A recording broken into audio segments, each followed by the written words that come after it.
Hotel सन city पर firing मामले में लॉरेंस गैंग का आदित्य जैन उर्फ टोनी गिरफ्तार। कोतवाली पुलिस ने जयपुर जेल से प्रोडक्शन वारंट पर किया गिरफ्तार।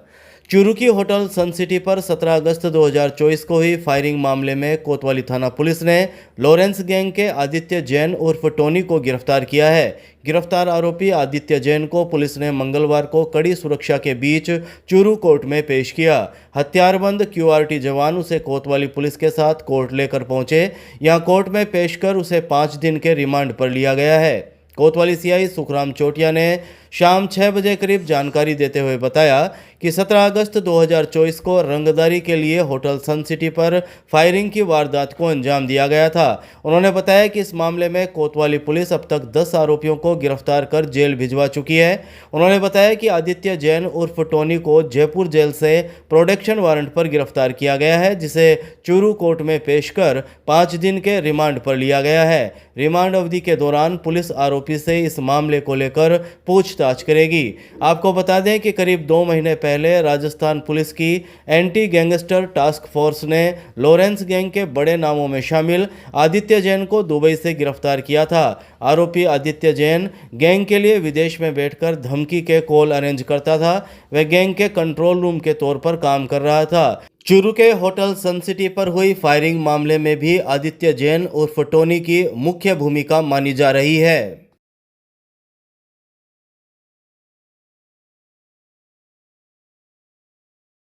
मेडिकल कॉलेज प्रिंसिपल से अभद्रता के विरोध में चिकित्सकों ने कलेक्ट्रेट में नारेबाजी कर किया प्रदर्शन, कार्य बहिष्कार की दी चेतावनी।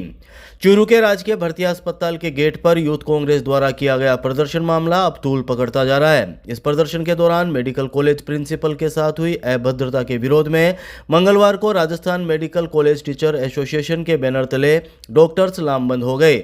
आक्रोशित चिकित्सा कर्मियों ने कलेक्ट्रेट और एसपी दफ्तर के सामने जमकर नारेबाजी की और मामले में यूथ कांग्रेस कार्यकर्ताओं के खिलाफ सख्त कार्रवाई करने की मांग की है।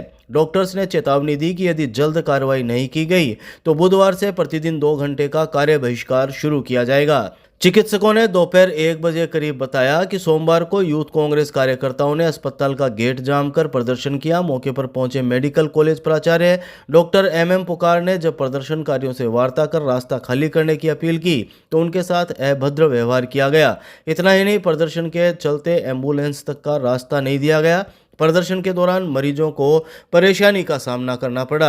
मेडिकल कॉलेज के चिकित्सकों ने कहा कि यह केवल एक व्यक्ति की नहीं, पूरे चिकित्सा समुदाय की गरिमा का मामला है। प्रदर्शनकारियों द्वारा मरीजों की सेवा में बाधा उत्पन्न करना निंदनीय है और भविष्य में इसकी पुनरावृत्ति रोकने के लिए दोषियों को पाबंद किया जाना जरूरी है। उन्होंने कहा कि यदि प्रशासन ने त्वरित और सख्त कदम नहीं उठाए तो चिकित्सा सेवाओं पर असर पड़ सकता है, क्योंकि उनके द्वारा कार्य बहिष्कार किया जाएगा। PDU medical college principal doctor M Pukar ने कहा कि यह घटना राजकार्य में बाधा है, इसके जिम्मेदार लोगों पर कड़ी कानूनी कार्रवाई होनी चाहिए। उन्होंने बताया कि यूथ कांग्रेस कार्यकर्ता मेडिकल कॉलेज द्वारा भारतीय सेना के सम्मान में निकाली गई तिरंगा रैली से असहज थे और इसी को लेकर उनके ऊपर व्यक्तिगत आरोप लगाए गए। डॉक्टर पुकार ने इसे एक सुनियोजित प्रोपगेंडा बताया जिसका उद्देश्य उनकी मानहानि करना था। हमारी मांग ये थी कि ऐसा जो आके हॉस्पिटल में इस तरह का काम किया गया, राजकाज में बाधा लाई गई और जो ये मेरे साथ अभद्र व्यवहार किया गया, चूड़ियाँ फेंकी गई और जो सफाई कर्मचारियों के साथ धक्का मुक्की, गाली गलौच हुआ है, इन सब के खिलाफ एक्शन लिया जाए। एफआईआर करके इनके ऊपर सख्त से सख्त कार्रवाई की जाए। इसलिए हमने एसपी साहब को और कलेक्टर साहब को एक ज्ञापन दिया है। कल घटनाक्रम था कुछ नहीं, बस इनका आक्रोश था सिर्फ, लेकिन जो उनकी जो मांगे थी वो सारी निराधार थी। मैंने आपको पहले ही बता दिया, उसमें कोई दम नहीं था। लेकिन इनको सिर्फ एक ही चीज़ का जोश था कि मेडिकल कॉलेज जो तिरंगा रैली जो इसमें प्रधानमंत्री के आह्वान पे जो हमारी जो भारत की सेना है जिनके सम्मान में निकाली गई थी, उसमें जो मेडिकल कॉलेज सम्मिलित हुआ था जिससे इनको तकलीफ हुई थी, इन्होंने अपने वीडियो वायरल किए, उसमें भी इन्होंने तिरंगा रैली का ही उल्लेख किया।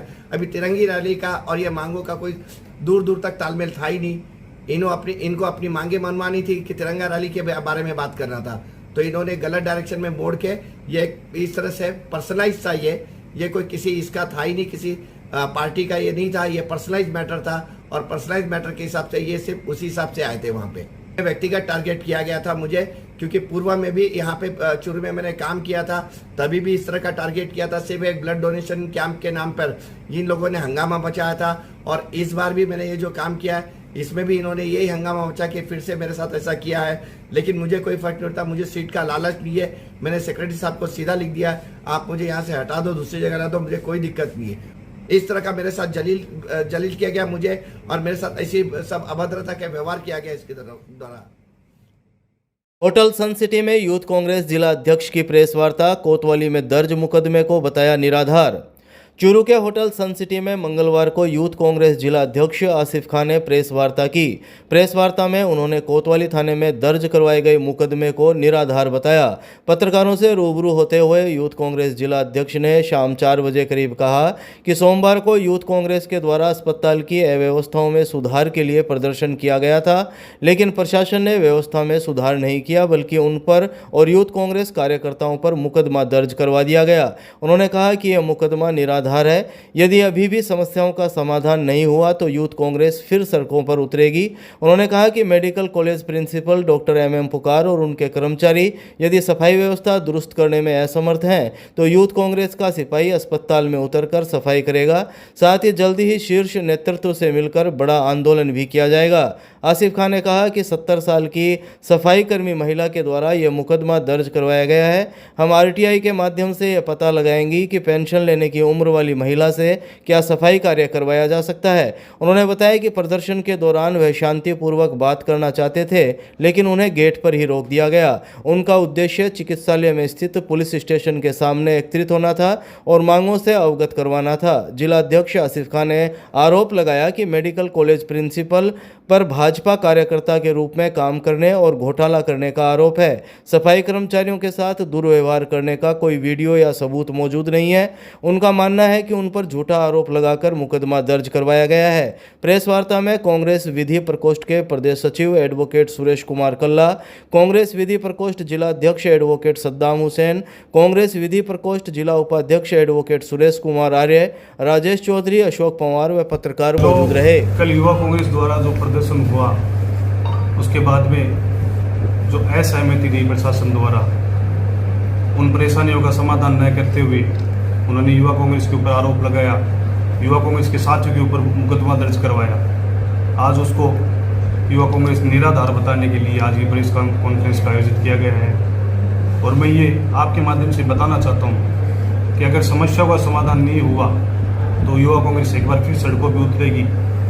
और अगर महेश पुकार जी और उनके कर्मचारी असमर्थ हैं, हॉस्पिटल की साफ सफाई व्यवस्था को नहीं कर पा रहे हैं, अगर असमर्थ है व्यवस्था बनाने में, तो युवा कांग्रेस का प्रत्येक सिपाही उतर के खुद सफाई वॉलंटियर के रूप में उतर के खुद अस्पताल की सफाई व्यवस्था में लगेगा।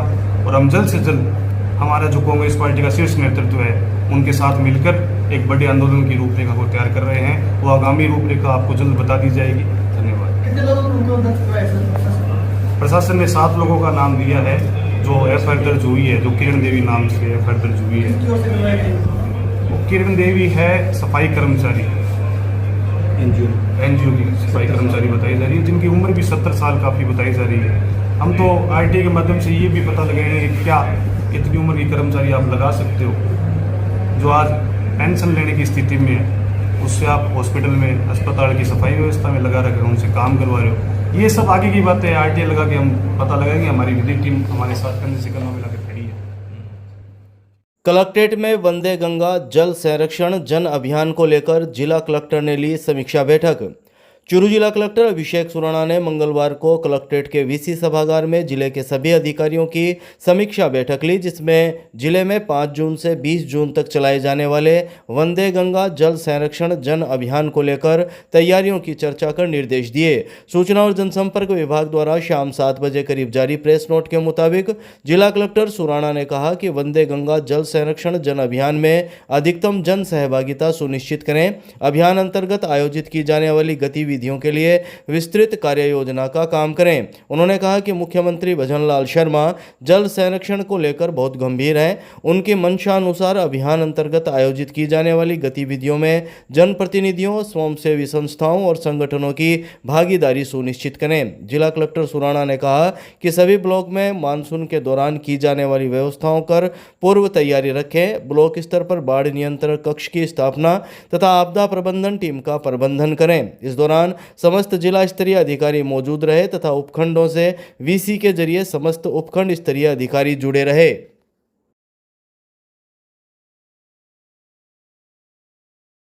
पुरानी कलेक्ट्रेट के पास पैदल जा रहे व्यक्ति को कैंपर गाड़ी ने मारी टक्कर। हादसे में घायल को लाया गया जिला अस्पताल। चूरू के पुरानी कलेक्ट्रेट के पास मंगलवार को पैदल जा रहे एक व्यक्ति को कैंपर गाड़ी ने टक्कर मार दी। हादसे में 62 वर्षीय व्यक्ति गंभीर घायल हो गया। घायल को लोगों ने निजी वाहन से राजकीय भरतिया जिला अस्पताल के आपातकालीन वार्ड पहुंचाया, जहां उसका इलाज जारी है। सूचना के बाद कोतवाली थाना पुलिस भी अस्पताल के आपातकालीन वार्ड पहुंची और मामले की जानकारी जुटाई। कोतवाली पुलिस से शाम 5 बजे करीब मिली जानकारी के मुताबिक गांव दुलचास के 63 वर्षीय तेजपाल सिंह चूरू के शांति नगर में अपने बेटे बहू के पास रहते हैं। मंगलवार को वह शांति नगर से पैदल ही कलेक्ट्रेट की तरफ जा रहे थे, तभी कलेक्ट्रेट के पास एक कैंपर गाड़ी के ड्राइवर ने गाड़ी को लापरवाही से चलाते हुए तेजपाल सिंह को टक्कर मार दी, जिससे वह सड़क पर गिरकर घायल हो गए। मौके से गुजर रहे लोगों ने निजी वाहन से तेजपाल सिंह को अस्पताल के आपातकालीन वार्ड पहुंचाया, जहां चिकित्सकों और नर्सिंग स्टाफ के द्वारा उनका इलाज शुरू किया गया।